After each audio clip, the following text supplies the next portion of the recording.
Good people, good people, good people. Welcome to another edition of Commander's Wrap, where you get all your Commander's news in 15 minutes. I'm your host, Dr. Wonderful, Doctor of Writing, Professor of English, and avid Commanders fan, joined here by my co host, Kevin Bain. And we air every Sunday at 9 a.m. Eastern on YouTube and replay at 10 a.m. on Spotify, Amazon Music, and Amazon Audible. How you doing today, Kevin? I am doing great. How about yourself? Hey, I can't complain. It seems like the Commanders are coming back to DC. Right on, right on. Right. So that passed today. A little bit of what we call other than football news, but news that is relevant to the Commanders. We are not a political show, so we'll just say the DC Council did approve on Friday, August 1st, by a vote of 9-3 for the Washington Commanders to return to Washington, D.C. There is a second vote that's supposed to happen September 17th to finalize all of those things. But word out of Washington is that the Commanders are coming home, and I know that I'm personally happy about that. Kevin, are you happy that the Commanders are coming home? I am ecstatic about Washington coming home. Absolutely. I was a kid when they left. I didn't understand why. I was gutted when they did. I never thought they should be where they are. I always thought they should be in Washington because they are the Washington Commanders. So I'm happy they're coming back, and yay for that victory.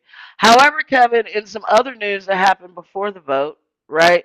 Terry McLaurin requesting a trade from the Commanders. That dropped on Thursday night after the Commanders had their practice.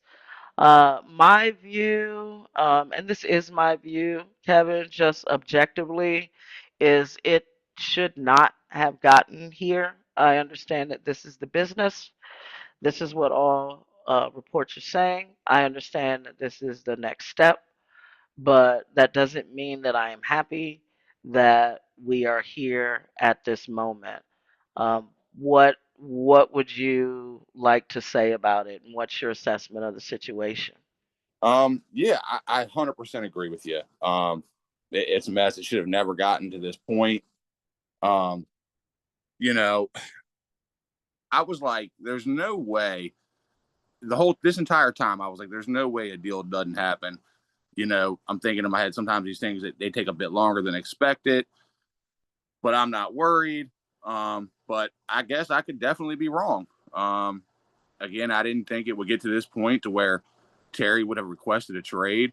Um, yeah, I'm a little concerned.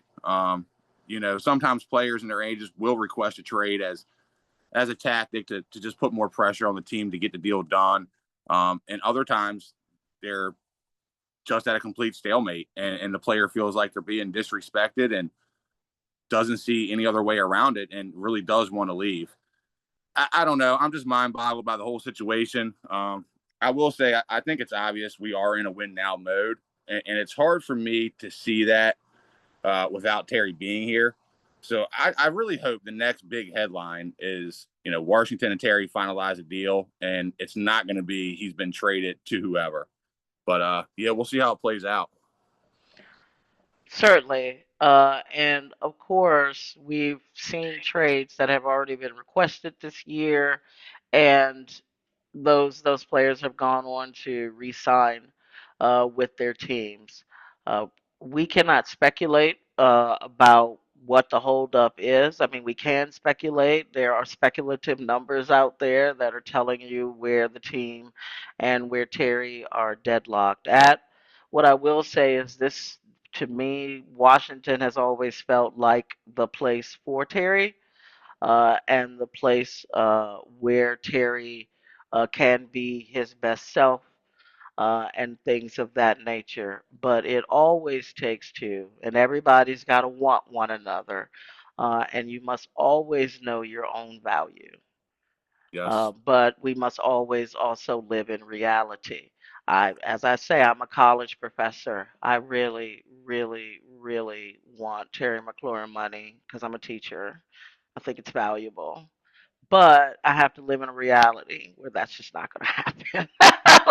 Yeah, I hear you. It's just not going to happen. But go ahead, Kevin. We're going to get to training camp and talk about the actual things that happened in training camp during what was our first padded practice of the week.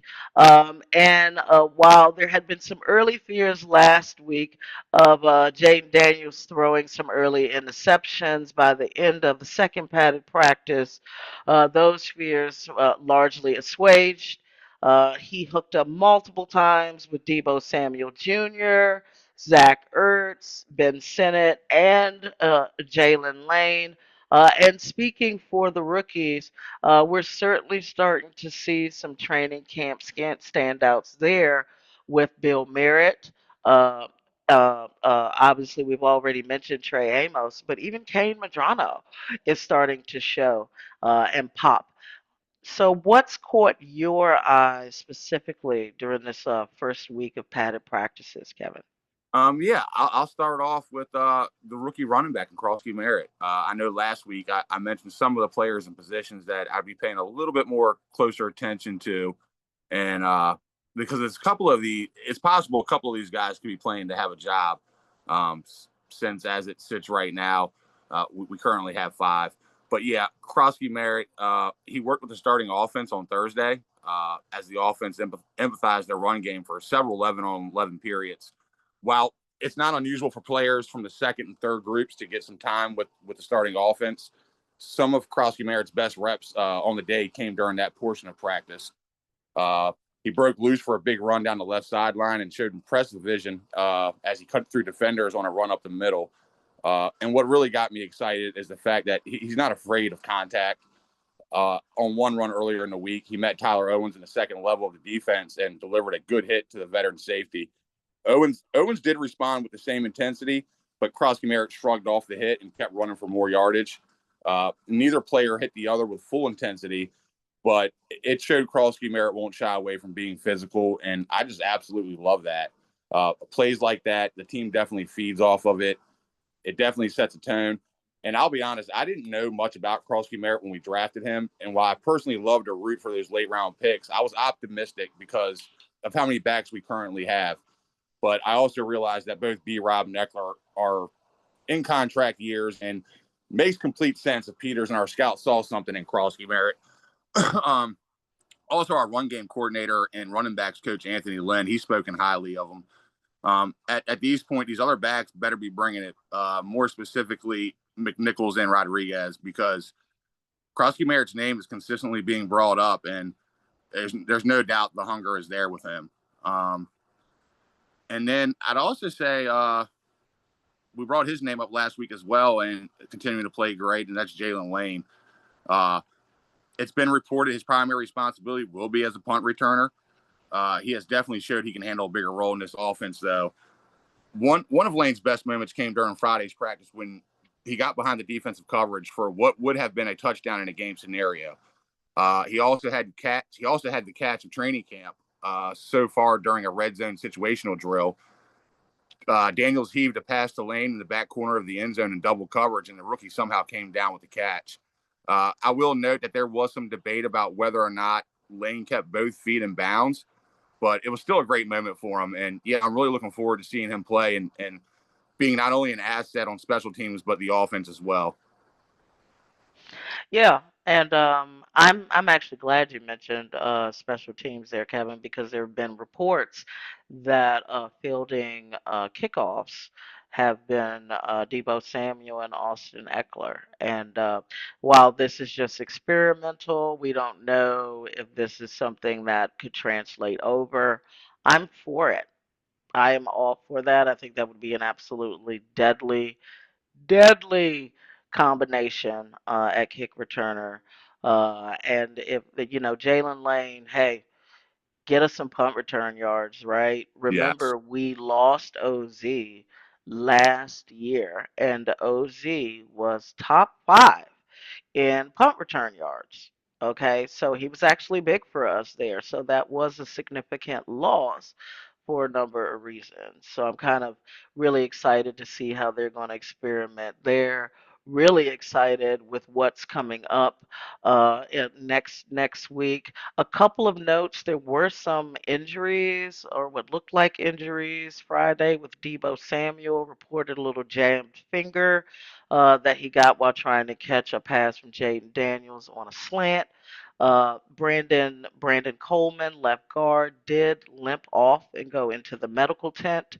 Uh, no reports on what that could be, and we will not speculate on what that is. We just, of course, wish him and Debo a speedy recovery.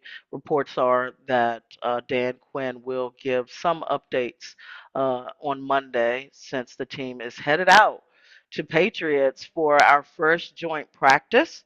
That's going to head us into our first preseason game against the Patriots on Friday night. All right, everyone, for this has been your latest episode of Commander's Rap. And so for me, Dr. Wonderful, I Doctor of English, Professor of Writing, an avid Commanders fan, and for my co-host, Kevin Bain, we thank you for joining Commander's Rap, where you get all your relevant Commanders news in 15 minutes.